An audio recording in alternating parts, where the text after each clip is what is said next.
This program contains movie spoilers. Viewers are advised to proceed on their own discretion.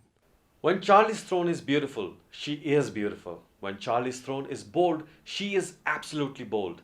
And when she is a badass, she is so damn badass.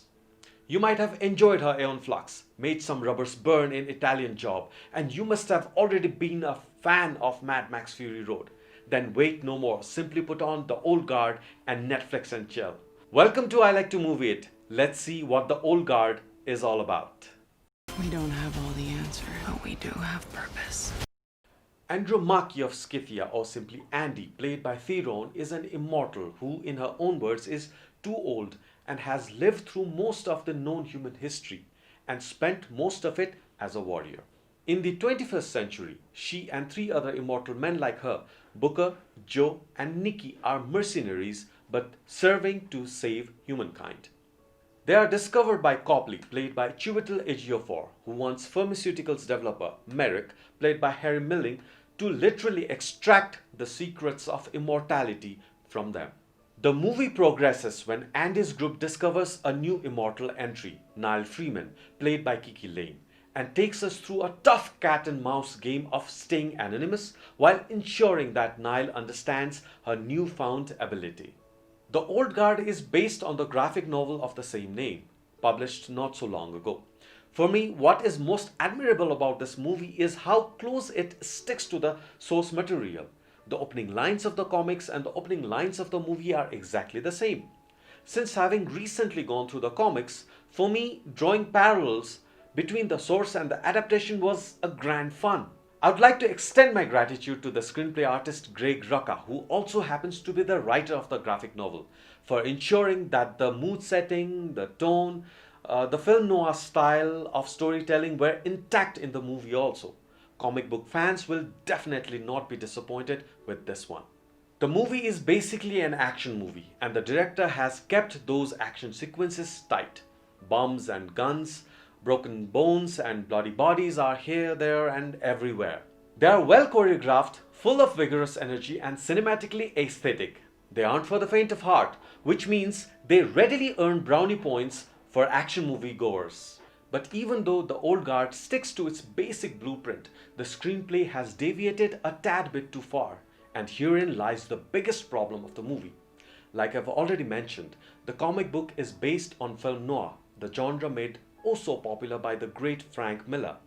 The graphic novel The Old Guard by Leandro Fernandez follows the same pattern, which means adult themes like sex and gore are prolific in the graphic novel, but sadly the movie has dialed them down vehemently, making them almost null. While non-comic book reading Netflixers might not feel that these themes are missing, not having the over-the-top adult themes have not helped the movie. Actually, they have introduced two highly prevalent problems. First, the pace of the movie is inconsistent. It rushes through some of the key points in the story, but takes a long, lethargic pauses to establish the human sides of these immortals. Because of this, the second problem has also germinated. The dynamics of immortals and their reluctance to establish a relationship with any other humans is missing. I'll give you an example.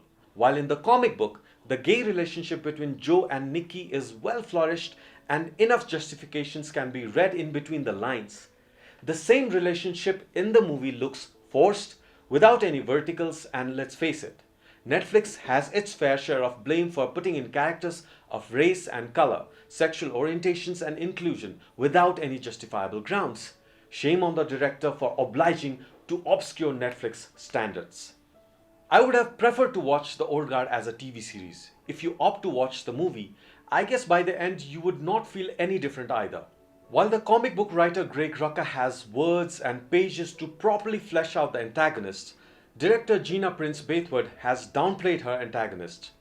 Chiwetel Ejiofor's Copley needed more motive than a dead wife, and needed to be more menacing and threatening towards the protagonist who literally cannot be killed. And I'm crossing my limits as a critic here, but Harry Melling was a solid antagonist when he was a young bully as Dudley Dursley in the Harry Potter series, but now he has lost weight, looks fit, and looks too meager to even pass as a threat. I blame poor casting choice. The Old Guard will definitely have a sequel. Maybe the issues that have subtracted good ratings for the movie will be addressed then.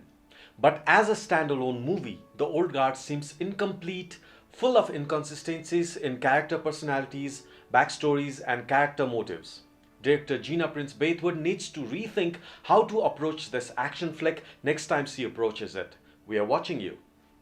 But well, The Old Guard gets a 3-star out of 5. The entire protagonist group, led by boss Charlize Theron and followed by Kiki Lane, along with assorted actors Matthias Schoenaerts, Marvin Kenzali, and Luca Marinelli, were fun to watch. There's something so inexplicably magnetic about a feminist approach to a superhero movie. It lets out almost a Wonder Woman vibe, which is really good. Also, the action sequences are decent, neither undercooked or overwhelming. You should definitely watch the movie for those 5 actors and those melee combats.